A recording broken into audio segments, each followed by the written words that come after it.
अस्सलामु अलैकुम रहमतुल्लाहि बरकातुहू। आज भारत की महंगाई के ऊपर आप लोगों को 2 मिनट का हम संदेश देना चाहते हैं। अभी देख लीजिए कि अमेरिका 24% टैरिफ लगाया, तो मोदी जी ने हमें क्या दिया? 50 रुपया एलपीजी गैस का बढ़ गया और 2 रुपया पेट्रोल का बढ़ गया। प्रधानमंत्री जी को जब सत्ता में आना था तो कहते थे कि एलपीजी के सिलेंडर को सलाम करके जाइएगा।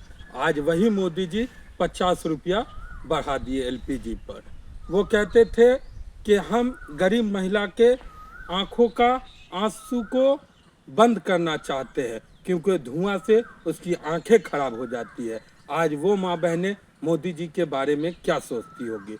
और सबसे बड़ी समस्या ये है कि आदमी को चाहिए कि 14 से 24 तक प्रधानमंत्री मोदी जी सत्ता में हैं, लेकिन उनको ये देखना चाहिए कि 14 से 24 तक में आपने क्या किया इस हिंदुस्तान के लिए। तो वहाँ इंदिरा जी को दोषा जाता है, गांधी जी को दोषा जाता है, राजीव गांधी जी को जो दोषा जाता है।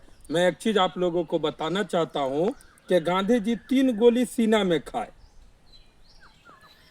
और 33 गोली इंदिरा गांधी जी ने खाया और उनके पति 300 बम के छर्रे खाए। लेकिन मोदी जी ने क्या खाया इस देश के लिए? तो 300 गाली खाया, क्योंकि उन्होंने काम ही एक अच्छा नहीं किया जिससे इंसान का दिल खुश हो।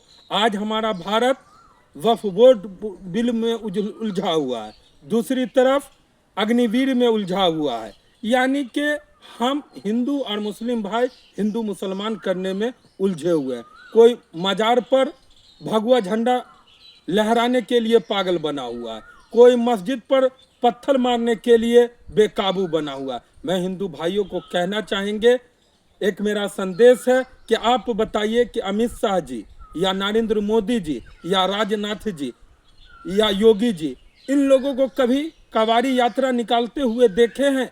कभी नहीं देखिएगा रोड पर। इन लोगों को सिर्फ हिंदू मुसलमान करने में आता है। बाकी देख लीजिए कवारी यात्रा में 1.5 घंटा 2-2 घंटा जाम लगा रहता है। हिंदू का कोई ऐसा पूजा नहीं जो रोड पर नहीं होता हो। लेकिन हम लोगों का सिर्फ 2 पर्व है, ईद उल फित्र और ईद उल अजहा। वो भी उत्तर प्रदेश की सरकार कहती है कि छत पर नमाज नहीं पढ़ सकते, ना रोड पर नमाज पढ़ सकते हैं। मैं मोदी जी से और अमित शाह जी से और गृह मंत्री से पूछना चाहता हूँ कि हम 2 मिनट नमाज पढ़ते हैं रोड पर तो आपको इससे आपत्ति होती है। 1.5 मिनट हम अजान से आपको ध्वनि प्रदूषण हो जाता है। लेकिन हमारे बाजू में एक नरसाम बस्ती पड़ता है, बिस्पी प्रखंड के तीसी नरसाम उत्तरी पंचायत का एक नरसाम गांव है। वहां एक आलीशान मंदिर है, हर वक्त गाना बजता रहता है।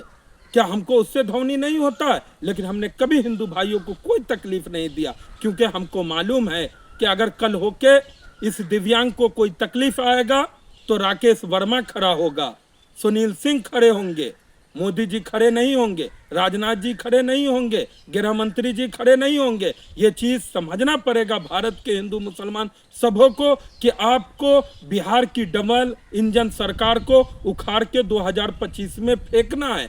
नीतीश जी से कोई सवाल कीजिए तो लालू जी का युग याद करवाते हैं। नीतीश जी लोग एक दिन में जमीन आसमान कर जाते हैं, आपको तो 20 साल मिला। यहाँ मोदी जी से कुछ पूछिए तो वो इंदिरा जी का दौर याद कराते हैं। यानी कि तो फिर आप सत्ता में क्यों आए?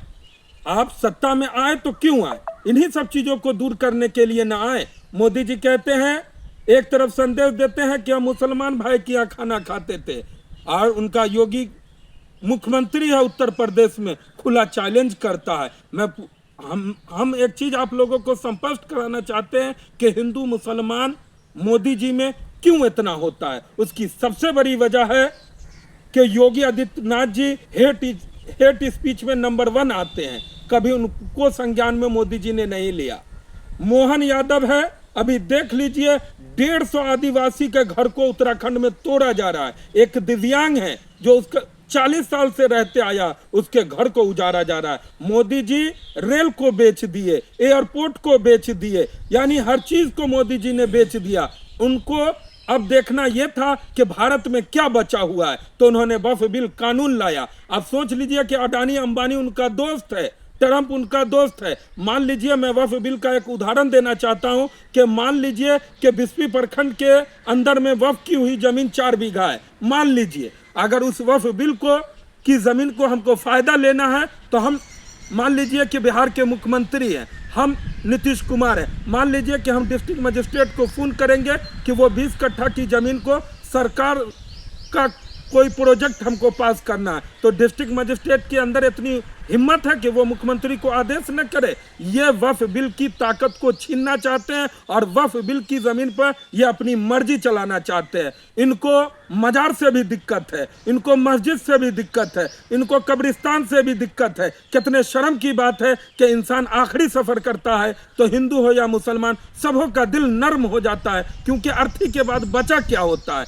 लेकिन मोदी जी उस अर्थी पर भी टैक्स लगा दिए। कितने शर्म की बात है। मोदी जी कहते थे कि भारत का पैसा गिरता है तो भारत के प्रधानमंत्री की इज्जत गिरती है, लेकिन आज प्रधानमंत्री जी को इन सब चीजों का कोई एहसास नहीं है।